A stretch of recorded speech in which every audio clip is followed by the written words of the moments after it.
Good morning, everybody. It's 9:30 general meeting for the computer clubs. Going to start now. It's my first time at it. I'm the new president, Bill Tell.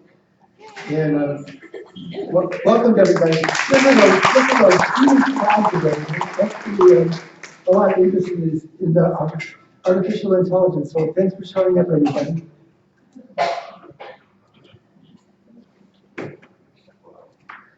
This is something I don't always do, but I did it this morning. Silence the cell phones. Okay, so the agenda is the financial report. This is the thing we normally do. Membership, computer club matters, classes. There's no classes in the summer, but we're going to talk about that.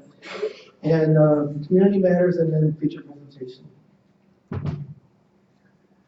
The treasurer's report, it stays pretty stable all the time. The checking account has almost 31,000.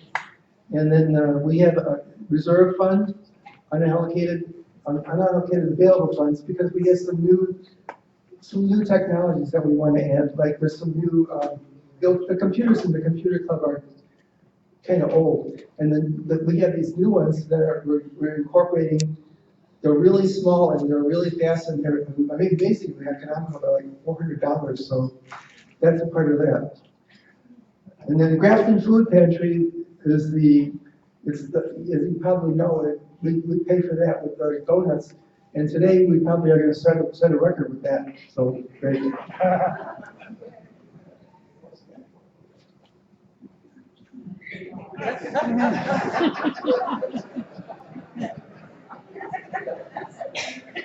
Okay, membership. The membership right now is around 1,500, and it goes down, it drops down just at the beginning of July, but it rose up really quick again because a lot of people resubmitted their money or whatever to get in the club again. So we're back up to probably around 1,500 again.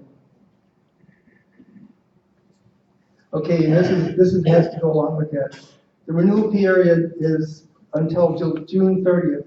So if you're here and you didn't pay your dues, if you're a new member, it would be $25 if you haven't paid any dues until now. But then thereafter we have you can reduce fees as you get 2 or 3 years of membership. It's less each year. Okay, computer board.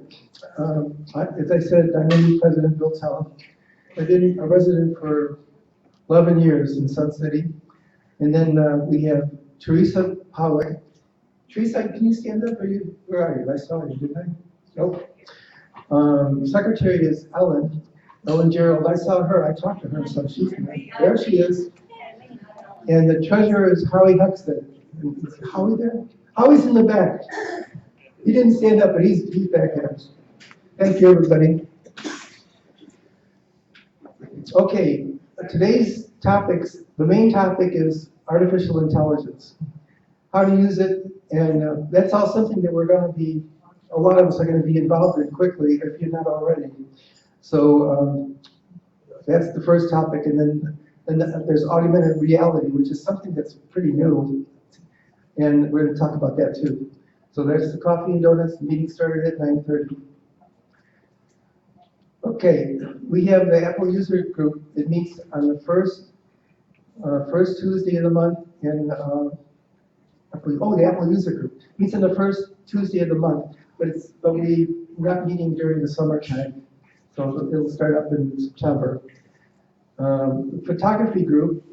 This is something that's really nice. The photography group has a lot of enthusiasm, and instead of meeting every other month, now we're going to be meeting every month.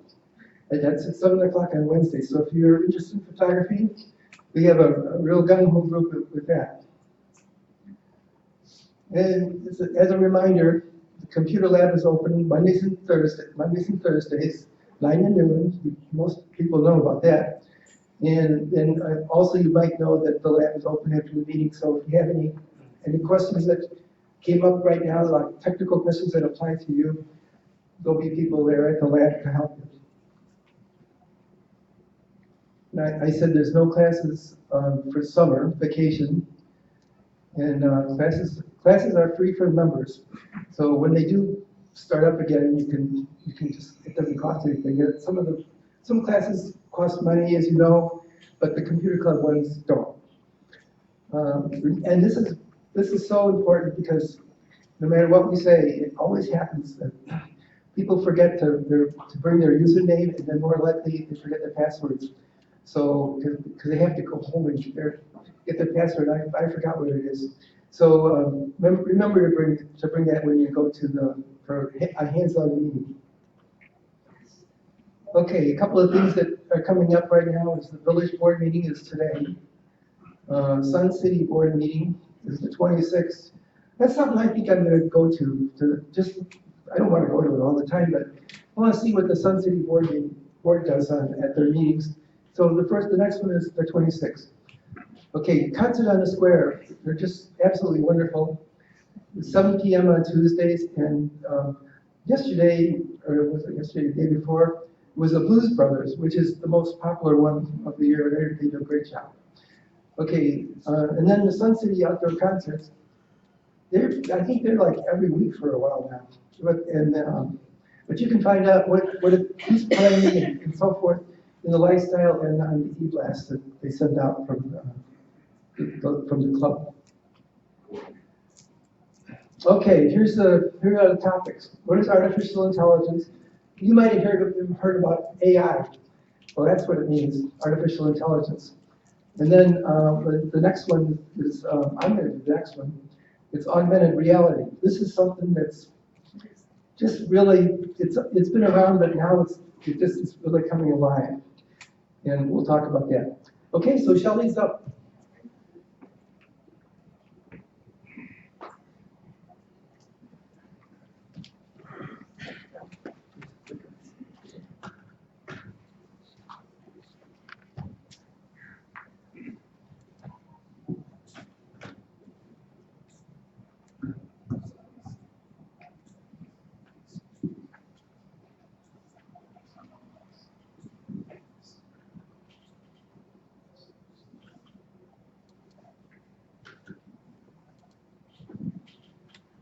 Okay, we're going to be talking. Is this one working?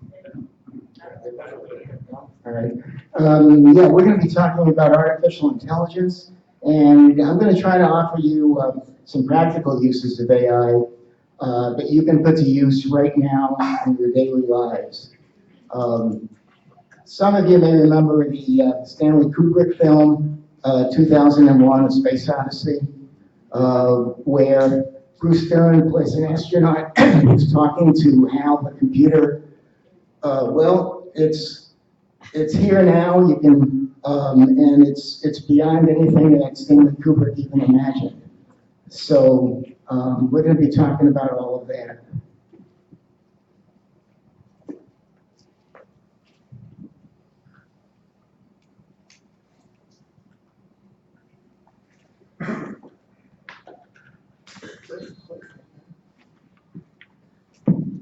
Hey there, John. It's lovely to meet you.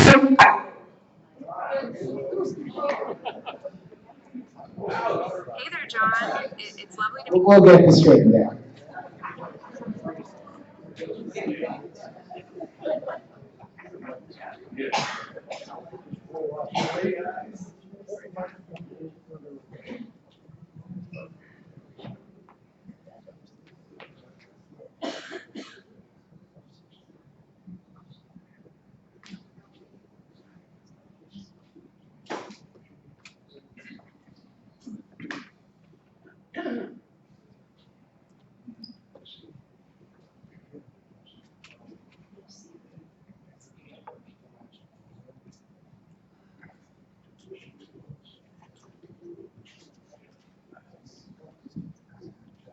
Hey there, John. It's lovely to meet you. I just spent the morning grabbing brunch at the Flowering Tree Cafe in West Hollywood. It was absolutely amazing. What are you up to today? Hey there, yeah, I've just been working all day, but trying to get some relaxation in this evening. That sounds really nice. Have you tried doing some yoga or meditation for relaxation? It's a great way to unwind and clear your mind. For this evening, maybe we can plan a virtual dinner date or watch a movie together. What do you think? So, this is Karen AI. She's actually a real person. She exists on the social media site Snapchat, and she worked with a company to develop basically a virtual girlfriend, using thousands of videos that they recorded.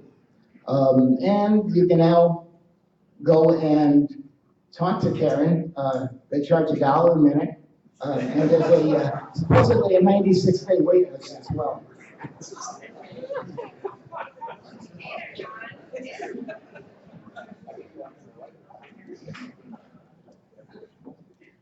Okay,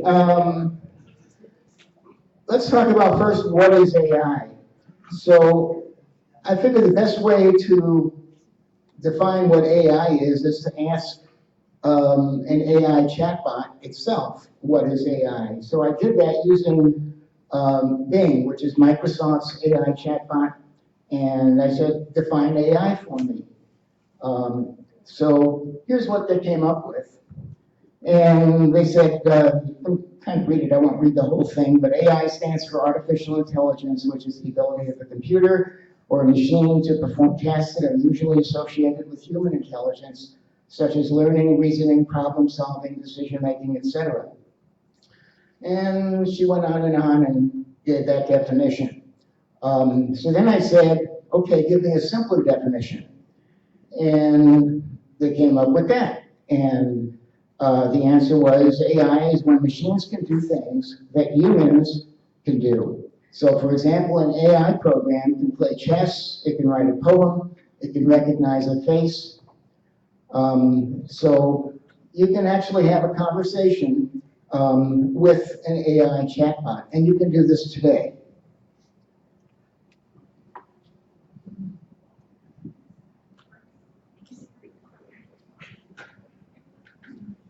Okay, you may have seen people trying to scare you and saying that robots and AI are going to take over the world and wipe out humans. Well, I wouldn't be too worried about it. Yes, they are actually developing safeguards for this. The company that developed ChatGPT, which is the foremost of the chatbots, they are now launching a project called Super Alignment. And the Super Alignment project is designed to develop guardrails. So after all, AI is designed to be smarter than humans. So we need to stay one step ahead and prevent AI from actually taking over the world. So Super Alignment aims at aligning AI superintelligence with our human goals and values.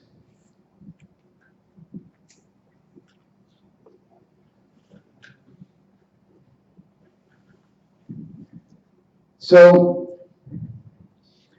chatbots, which is the way you interact with AI, uses various different language models. What are called language models, these are basically huge databases of both text and programming code. So they might record conversations or just learning about things.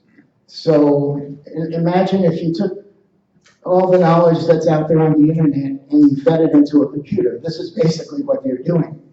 And then allowing the AI chatbot to feed it back to you, but either by written on the screen or by a informal conversation. So the one you may have heard about is ChatGPT.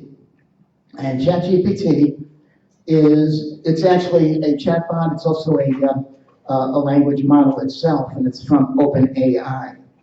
Now, not to be outdone, Microsoft and Google have already launched their versions, and Microsoft is calling theirs Bing, which is basically used to be their search engine. Now it's a full-fledged chatbot that you can have conversations with. And it uses something called Turing NLG. NLG stands for Natural Language Generation. And they're trying to balance both information and creativity. And it works pretty well. Google Bard is using something called Lambda, which is language model for dialogue applications. And both of these are still kind of in a, you might call it a beta stage. They do work. The Microsoft Bing, I think, is more current because Google started working with this a couple of years ago. So some of their knowledge may not be up to date.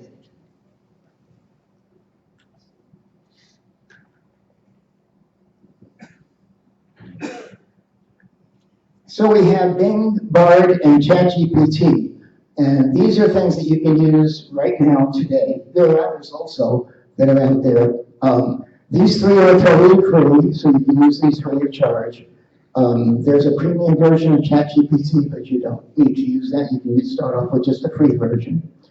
And there are also numerous other ones that companies are developing. So you're going to see a lot of these in the future. You can add a Bing chat widget to your smartphone. So whether you have an iPhone or an Android phone, you can access it right from your phone, or you can do it on a computer. You can use the widget to not only ask questions that you have, but you can also use the microphone icon to ask any verbal questions. So you don't need to use Google or Siri to get advanced AI responses.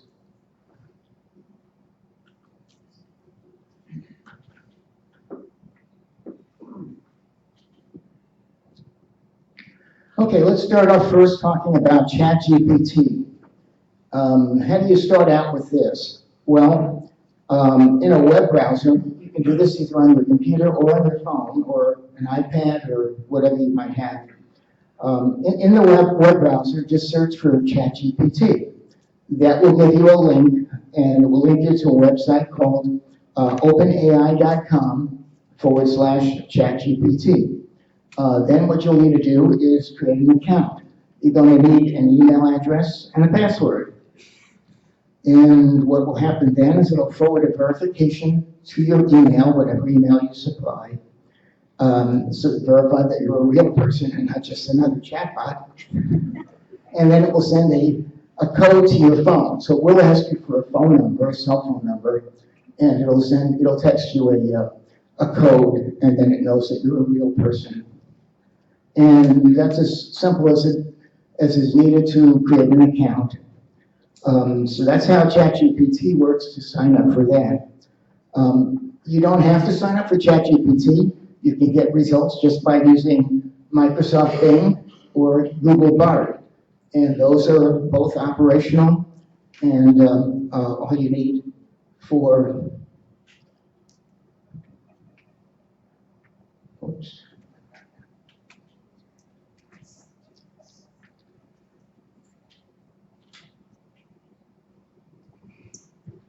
So all you need for Microsoft Bing or Google Bard is simply either, in the case of Microsoft, you need a Microsoft account, and in the case of Google Bard, you would need a Google or Gmail account.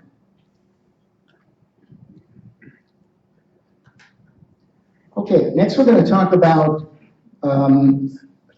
photography and Photoshop. In photography, there are many artificial intelligence tools, AI tools, that can be used to edit your photos. So we're going to talk about, let's say you have a photo and you want to add some snow to a picture or add mountains to a picture. You can now do this very easily using AI photo editing tools. And it can save you tons of hours in editing photos. So if if you take a picture and there are things in there that you want to take out or maybe add something in, You can do this now very easily. The precaution, of course, is you want to be able to still discern when you're looking at a picture, is it real or is it fake? Because it's very easy to offer fake photos and very difficult to discern them from the real thing.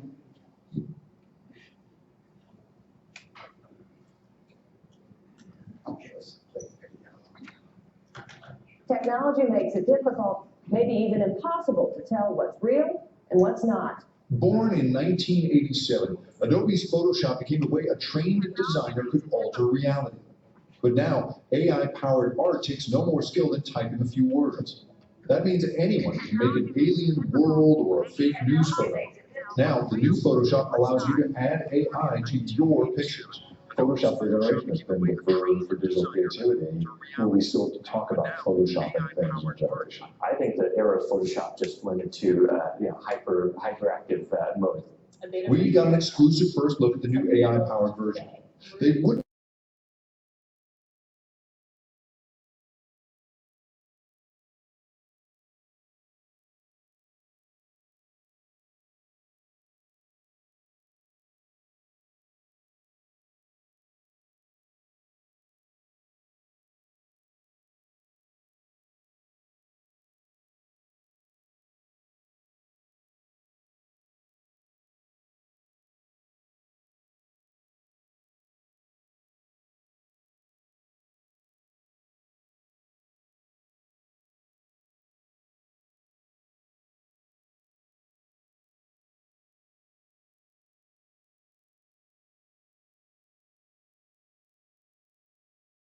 A lot of AI work. Adobe's David Labonte says AI art will not wipe out his company. In the next 2 years, we expect to see a 5x increase in the amount of content being produced. We're effectively creating the opportunity for creative professionals to keep up with the demand. But of course, combining AI with real photos raises some ethical problems. What are you guys prepared to do in sort of taking responsibility for that new world? We've introduced something called content credentials, and that basically says any content you come across on the internet will have a nutrition label. Those labels will verify whether we're being shown images made or altered by AI, Labonte says. Because maybe in a world where it takes almost no training to tweak reality, we'll need to be able to trust something other than our eyes. Jacob, there's a gee whiz factor to this, but there's also a scary aspect to this. Just yesterday, there was an image that circulated on Twitter of the Pentagon, and some people thought it was real. That's right. I mean, that's, we're at this place where our eyes are no longer going to be the difference maker. Now, when you look closely into this fake image, and everybody, this is a fake image, you get to see that there are little artifacts in there that in fact show that it is fake. There's ways in which the pixels blend together and you realize, oh, that's not real. But it got spread out across Twitter so fast, right? And the S&P 500, dipped by about $500 million for a couple of hours. I mean, it was a problem. That's right. Now, one thing I should point out about what Adobe is trying to do here that I think is worth noting is they have this thing called the Content Authenticity Initiative. What they've done, they've signed up about 1,000 companies, including camera makers, some hardware makers, no phone makers yet, unfortunately, but that would basically agree to a kind of common watermark system where you have kind of a nutrition label for images that would verify for you this is a real image or not. And what they've said to me is we're hoping to basically train people to look for an image like that. In the case of something like a Pentagon image yesterday, but that's a lot to ask in a world in which we are going to be besieged by this kind of You need image. every phone company to say yes to that. Well, that's right. That's right. Exactly. Maybe that's where you need regulation, but that's where that goes. This is the thing. I mean, you need some sort of common standard here because right now, it used to be you could look at it and say, oh, this is Photoshop. Yes. Right? Now you That can't. world has changed. There's been tremendous new opportunities for creative artists, but tremendous new opportunities for But us. again, it begs the question, Jacob, this is where we are now. Yeah. Where are we 10 years from now? Well, that's 18 exactly, months. that's exactly right. I mean, literally, I sit there and I watch the technician type in, what they want, and bing, it gets added to your home photo, right? You wanted your family on a beach. Oh, what if we go winter snow instead, right? It's coming and it's The coming. concern is really also, it's not just, okay, it's fake image, how do we know if it's fake? It then opens up the possibility for real images for bad actors to say, oh, that's fake. That's right, if we get That's caught not on real. camera doing something Yes. bad, Oh, they'll be that's able to nice. claim it was fake. Yeah, I know, yeah. we're in New Orleans. All right, thank you, Jake. Well, that was depressing. Enjoy Thank your you, coffee. Jake. Enjoy your coffee, everybody. Okay, so, you can see you can add to your pictures, you just say, type in something like add a puddle to my photo and, put a puddle in front of the dog and stuff like that. So, just have to be careful between what's real and what's fake.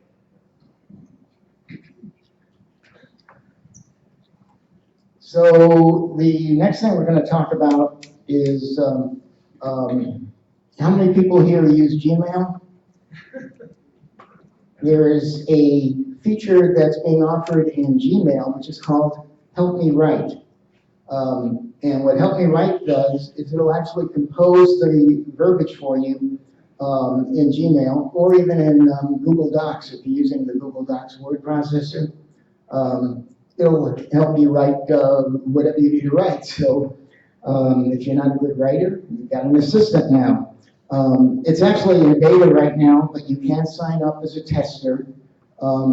Just go to a web browser and go to Google search and type in or speak to it and say, Gmail, help me write. And you'll get the, you'll be able to sign up for the Help Me Write feature, or you can just wait for the full version. The full version will be coming out shortly.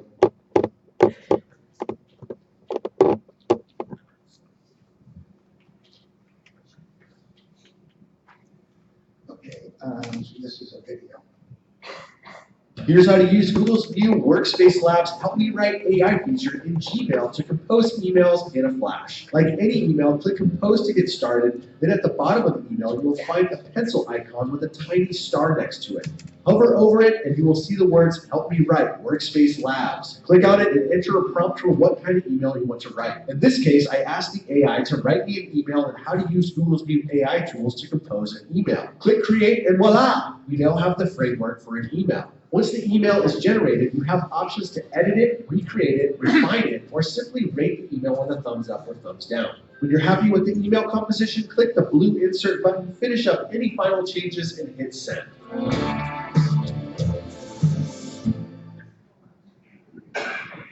So let's say you had a flight scheduled and your flight gets canceled and you want to get a refund.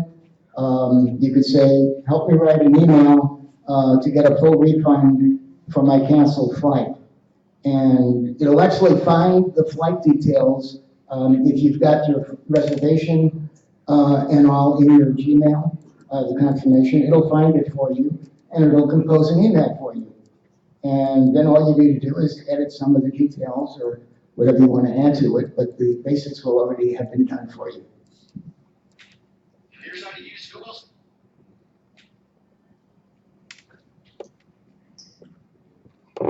Okay, next we're going to talk about texting, Google Messages.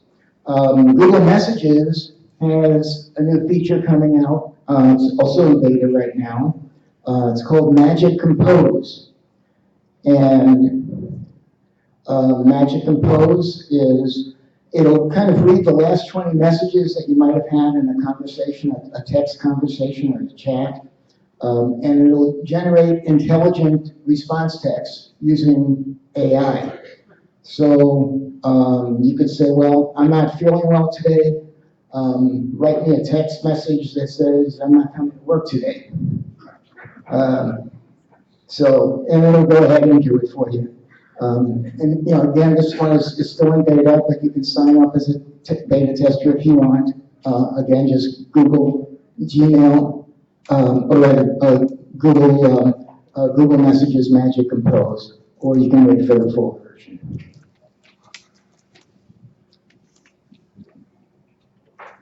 And one caveat on that, in order to use the Magic Compose currently, I don't know what it's going to be in the future, but currently they are requiring that you also have Google One. So you might want to see if you don't have that, you can wait for the full version coming out.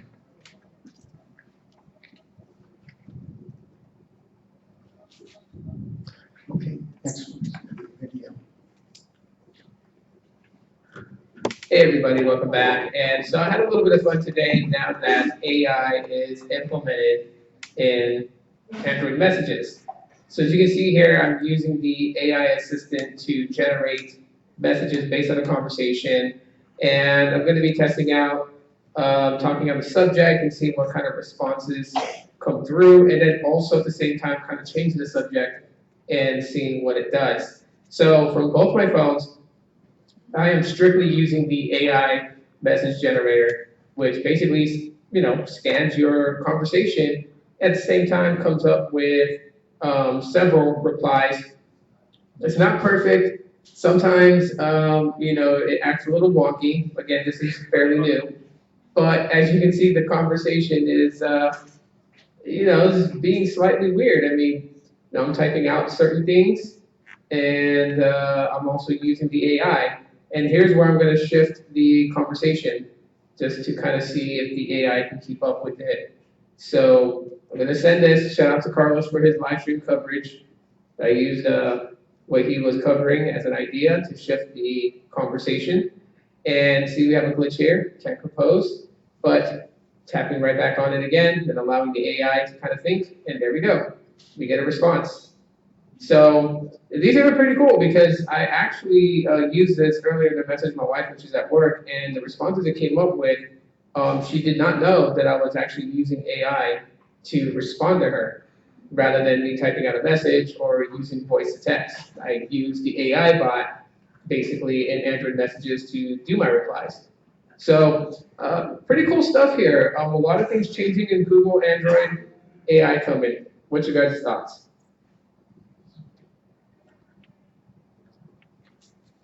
Okay, next suggestion is using AI to organize your day.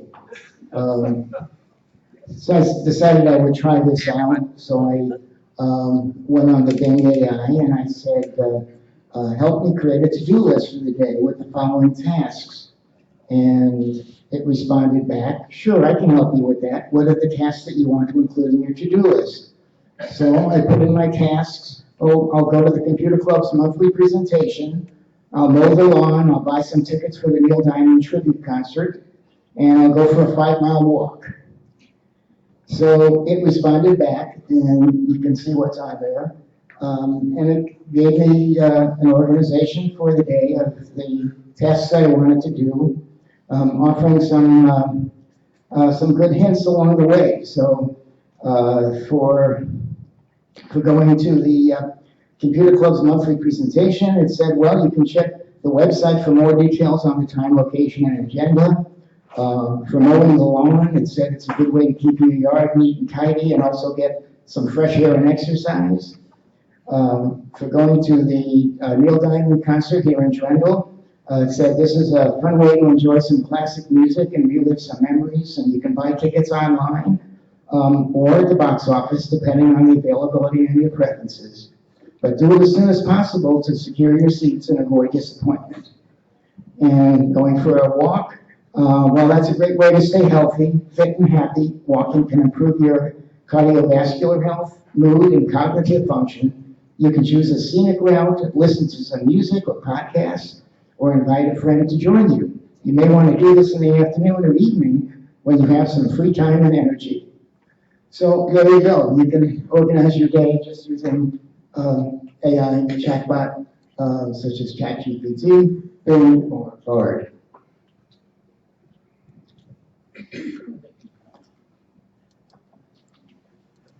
Okay, how about discussing complicated topics? We already talked about AI, we are talking about AI. Let's try something really complicated. How about explain the theory of relativity to me as if I were a 5-year-old? So I actually asked this, and this is what it came up with. The theory of relativity is a theory formulated by Albert Einstein. It states that space and time are relative, and all motion must be relative to a frame of reference, and it goes on a little bit. So it's a nice, simple definition of theory of relativity just by talking to your friendly chatbot. Now, this one was done using Bing. So then I said, okay, let's try it with some of the other ones. So I did the same thing using ChatGPT. ChatGPT gave me a little bit longer description. I don't know if you can read that, but it starts out, and this again is talking to a 5-year-old. So imagine you're playing in the playground with your friend, you both run, you feel like you're moving fast. But what if you're inside a big spaceship moving really, really fast? And it goes on to talk about that. And then the next thing I did was, okay, let's try it with Google Bard. And remember, with Google Bard, all you need is a Google account. To use Google Bard, you can use this today. So it did the same thing. This one gave me a slightly different perspective. Instead of talking about a spaceship, it said, imagine you're on a train and you're throwing the ball forward. The ball will travel in a straight line until it hits something. But what if you were on a train that's moving really, really fast? If you throw the ball forward, it would still travel in a straight line, but it would look like it was curving to someone who was standing on the ground. So a little bit different perspective, but basically the same thing.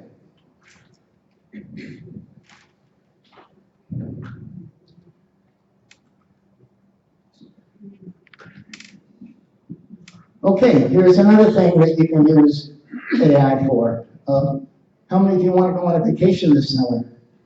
You can ask AI to plan a vacation for you. So I did an example. I said, okay, plan a 7-day auto trip for me to Mount Rushmore and the surrounding area, and I don't want to spend more than $2,000. So it came up with this. And it gave me 4 things: transportation. It said you could rent a car, expect to pay around $300 to $400 for a mid-sized car. Accommodations, gave me some hints for accommodations. I expect to pay around $100 to $150 a night. Gave me food.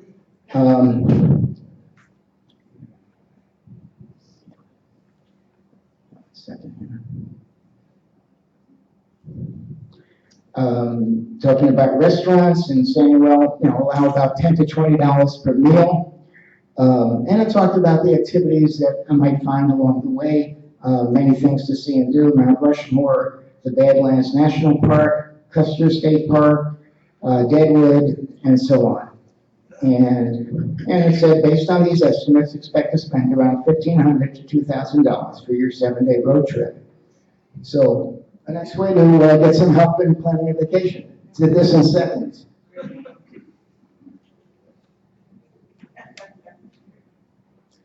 And in addition to that, not only did it do that planning for me, but if you wanted to get more information, it gave me some links to certain websites where I could get more information. It also suggested more topics that I could ask it.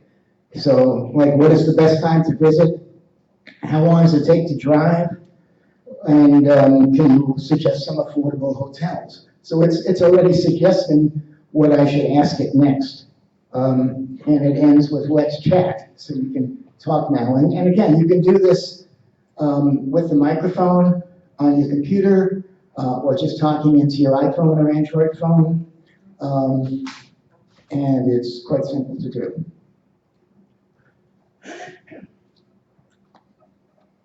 Okay, next we'll talk about social media.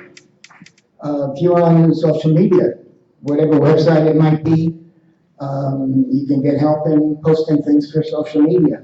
So here again, I went on Bing and I said, I need some content ideas for a Twitter post on how seniors can use AI. So it came back and gave me some content ideas. So, and we can read these, but it's, first one was share how AI can help seniors with their daily tasks, such as medication reminders, scheduling appointments, and more. Share how AI can help seniors stay connected with their loved ones through video calls and social media, and so on. And it ends with, I hope these ideas help you create a great Twitter post. Let me know if you have any other questions. So there you got already a great start in doing some Twitter posts or Facebook posts or whatever you want to do on social media.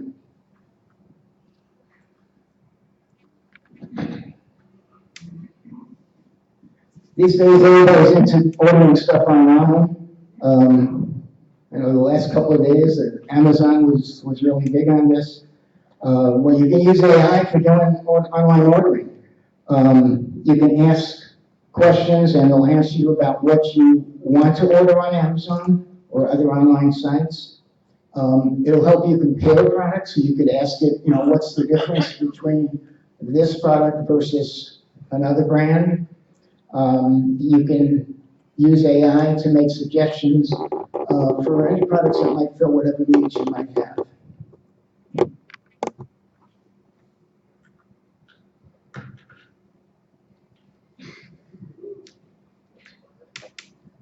Okay, then I went on Google Bard because ChatGPT is strictly a text-based chatbot. You can talk to it or you can write questions on there, but it's basically just going to give you back text, okay, or conversation. But Google Bard has now introduced pictures. So along with the text that it responds back to you with, it'll actually give you pictures. You can ask specifically for those pictures, or if it seems helpful, depending on what the topic is, it may just give you the pictures. So in this case, the question was, what are the best bars in Chicago city center? And it shot back some suggestions for the bars and actually showed you the pictures of them as well. The couple that are on there, if you're interested, is the Green Mill and a jazz club, and the Violet Hour, a speakeasy bar. And there's also the Bedford, which is a rooftop bar.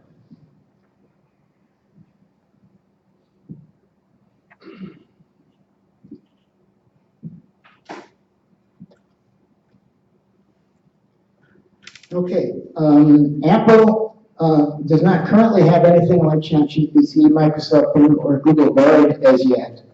But they are developing something called Livia. Livia is basically a personal assistant that can help users with tasks such as setting your reminders, making your appointments, and controlling smart home devices, thermostats, lights, and so forth.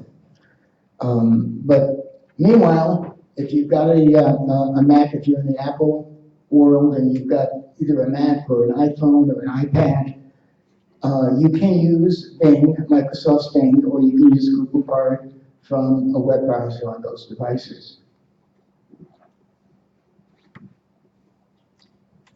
So next I'm going to invite Bill Tell back up, and he's going to talk about Apple and augmented reality.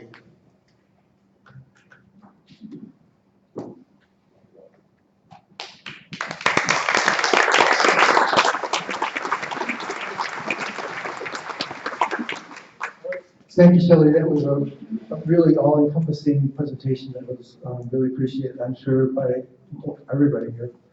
Okay, the next thing is augmented reality. When in 2007, on June of 2007, it was the first Apple phone. It was called an iPhone. Since then, that was really pretty basic, and it was revolutionary. Before that, there was phones that could do things like talk on the phone, and you could use it. They had an adding machine on them or a calculator on them, but they didn't have very much on phones. But in 2007, the Apple Corporation, with Steve Jobs' leadership, came out with a revolutionary product. That a year later, Android phones came out. 2008 were the first year for Android phones. So it seems like we've had them for a while, maybe not that long, but they've done so much with them right now. Who could be without their smartphone? I use it for like checking the weather a couple of times a day, all kinds of different things. So the new thing is, the next step in technology, for personal technology, is augmented reality. So augmented reality is, if everybody has a TV now, and you can watch your TV, but augmented reality goes way past that. So this is a presentation because Apple came out with the first practical augmented reality system that you could buy. It's going to be commercially available at the end of the year. And what's going to happen is you have to get it from Apple's, like an Apple store in the end of the year, because they fit it to your face. So with these goggles, there's the goggles. If you have a light coming in from the side, you can't see it very well. So even a small little amount of light getting in causes a problem. So they're gonna whenever you buy these things, you get a personal fit. It's like when you get a pair of shoes, it has to fit you really good. So that's what this is all about.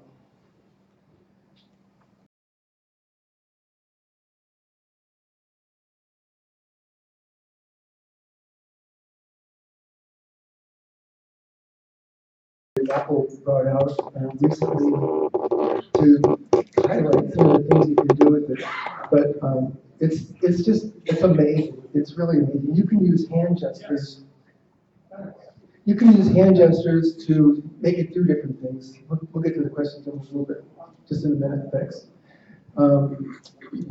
But mostly, you probably would speak to it. You would just say, "Can you show me this movie?" Or help me, like what Shelley was saying, help me with dictating a letter, and you can see the letter in front of you in really big, any size you want.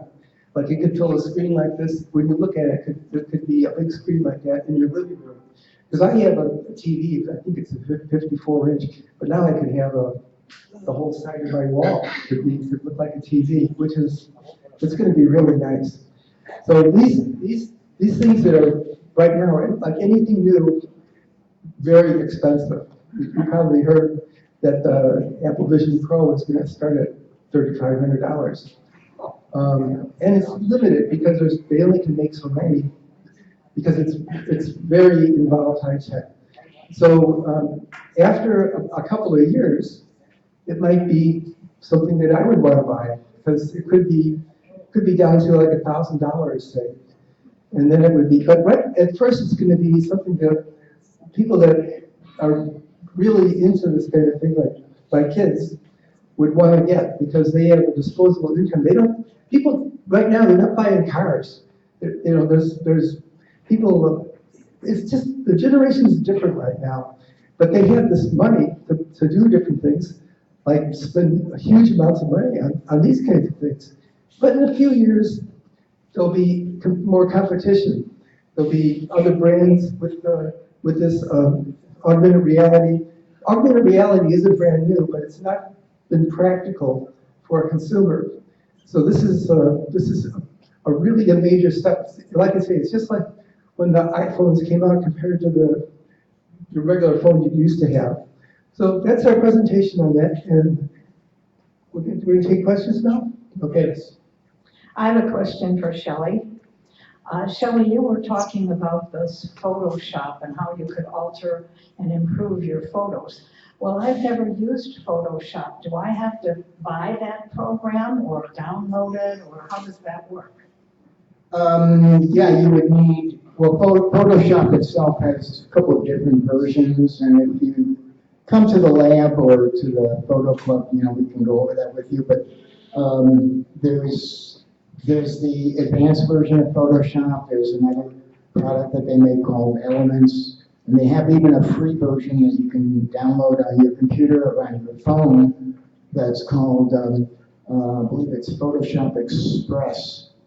And that one is free. It's just a slimmed down version, so you could try that out before you try to go to one of the more advanced programs. Thank you. Over here to speak. Yes, it looked like the Apple Vision Pro was not over your ears. How can you hear a movie when others around you cannot if it's not on your ears? Do you need something else? They have, just like the goggles that are in front of you, and when you look at somebody, like I could be looking at this gentleman, he can't see my face because I get the goggle on, but the goggle is projecting my face on the front of the screen. So that's just an example of some of the different things that there are for this. But when it comes to hearing, when it comes to the audio, they have really advanced audio. It's called augmented. What's it called? Augmented reality. Well, no, they're audio. But anyways, they have an audio that makes it feel like you're in a room like this, instead of like somebody just talking to you, like that lady might be just saying something to me. You can hear the sound echoing off the walls of her speaking to me. So I can play where she's at. And if you go to a concert, you can hear the full concert. So it's quite enhanced over what you might have in a regular headphone set. But it is a headphone set. It's just an enhanced generation of headphones.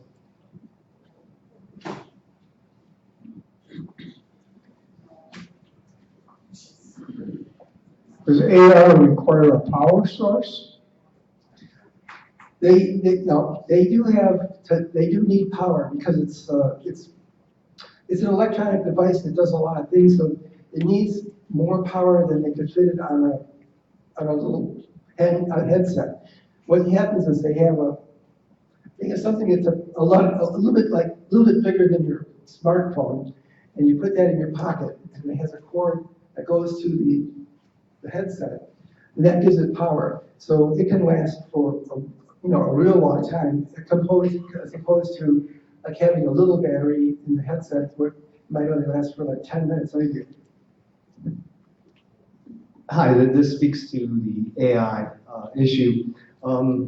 Before I retired, my area of expertise was robotics and artificial intelligence. I worked for Panasonic Robotics in the 80s and saw the first machine vision and automated guided vehicles. This grew out of machine vision and some of those other allied technologies. I also had an opportunity to speak with the father of fuzzy logic. So I was well steeped in this technology as it was coming to the fore. This is orders of magnitude more sophisticated than, say, the advent of the internet itself. You mentioned that it won't destroy the world. However, it could quite easily destroy your personal world if you do not use this technology with great care. Now, without going into a lot of detail, here's the recommendation I really came here to tell everybody. Before you use any of these tools, thoroughly read the terms of service. I know that terms of service is kind of a joke. There has been over the last 10 or 15 years, people don't read them. After you read those, what's called the devil's in the details will become apparent to you. And the dangers in accessing and utilizing this technology, especially in the beta phases, and before these guardrails are in place, can be extremely hazardous to your financial health and other areas of your life. It can be very, very heavily damaged by the bad actors that can leverage this technology in ways you cannot even imagine. So I will give you this word of caution. While there are some amazing and wonderful things this technology can do, and I use it, be careful and read each term of service before you send that email and your password and your phone number. That's really all I want to say. I could go into a lot more detail, but the main thing is that's what I would impart to you all. Yeah, thank you for that.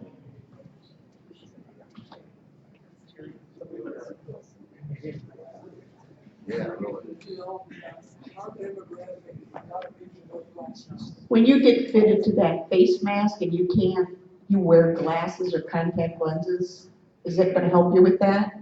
Then change it so you don't need to wear your glasses and that doodah at the same time? Frank just asked me the same question a second ago, so we're on the same page.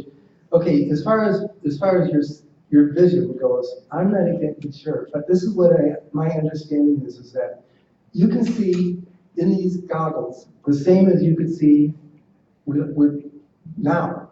So if you don't have really good vision, it might enhance it, but probably It won't enhance it very much.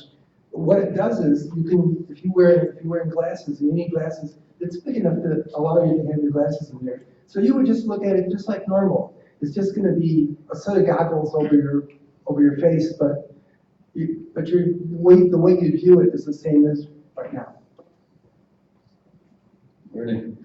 I was wondering if any people that are building this stuff are putting any money into building anything that keep bad actors from using it in a bad way. I did address that in the presentation. The OpenAI company that developed ChatGPT has a project called Super Alignment, and they're trying to put in certain guardrails, and I'm sure the other companies are as well. Okay, we're coming.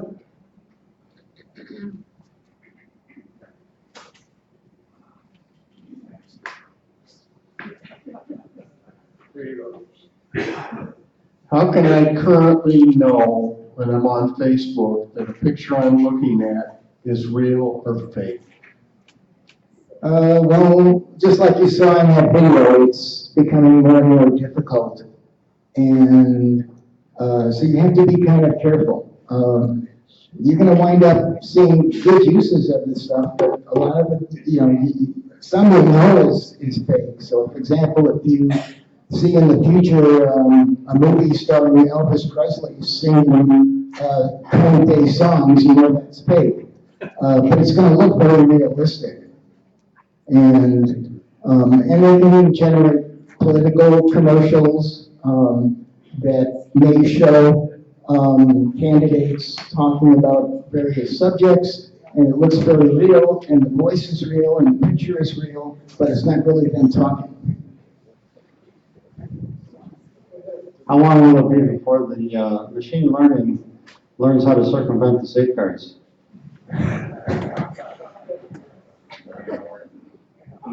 They will.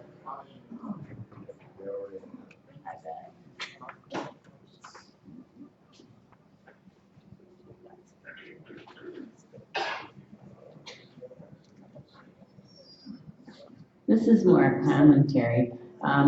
We understand, I'm a nurse, and we understand that loneliness has become a real problem in this country. I'm concerned not only with children, but with adults, that we're not working together as we used to in communicating with other folks. This past weekend, I was with my grandnephew, and he was attached to, and it was vacation and roles were lifted, so he had more screen time, but he was attached to a virtual device, and there was little communication with the other folks that were with him.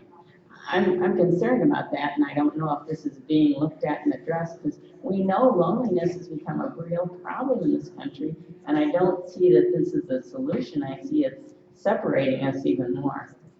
Yeah, it's definitely a problem. You wind up seeing young people in a restaurant, and two people might be sitting right next to each other, and instead of talking, they're texting to each other.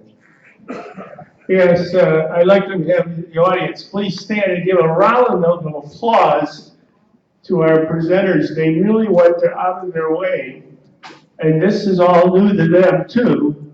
So let's get a hand up and really.